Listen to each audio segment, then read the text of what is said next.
Patay ang dalawang lalaki sa madugong insidente sa isang kondominium sa Tondo, Maynila, Linggo ng gabi.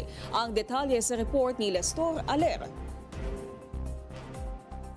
Naging alon ng matagpuan ng lalaking ito sa sahig ng ground floor parking lot ng condominium dakong alas 9 linggo ng gabi sa barangay 94 Tondo, Maynila. Nahulog ang biktima mula sa 8th floor ng gusali. Rumesponde ang ambulansya at pulis pero nalagutan na ng hininga ang biktima pagdating sa ospital. Kwento ng mga gwardya, unang nagsumbong ang isang residente na may humihingi ng tulong mula sa isang unit sa 8th floor.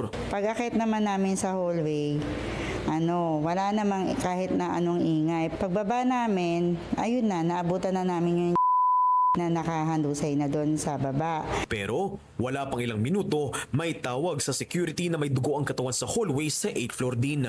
Pagdating doon sa unit, paglabas namin ng elevator, ayun na, nakaduguan yung loob ng unit. Nakahubot-hubad na yung lalaki na puro dugo. Malakas kasi yung tulo ng dugo sa ulo niya. Nag-aagaw buhay ang ikalawang biktima sa hallway ng 8th floor na may matinding pinsala sa ulo. Namatay din bago pa masaklolohan. Iniimbestigahan kung magkasama ang dalawa sa unit. Na-recover sa loob ng unit ang isang martilyo. Sinabi po nung kahipag na may time daw na kahapon yata nang hiram sa kanila ng martilyo.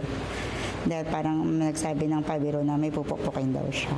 Lumalabas na bago pa lang naninirahan sa lugar ang isa sa biktima at walang halos CCTV camera sa pinangyarihan. Inaalam pa ang motibo sa krimen. Ako si Lestor Aler ng PRTV News, nagseserbisyo para sa Pilipino.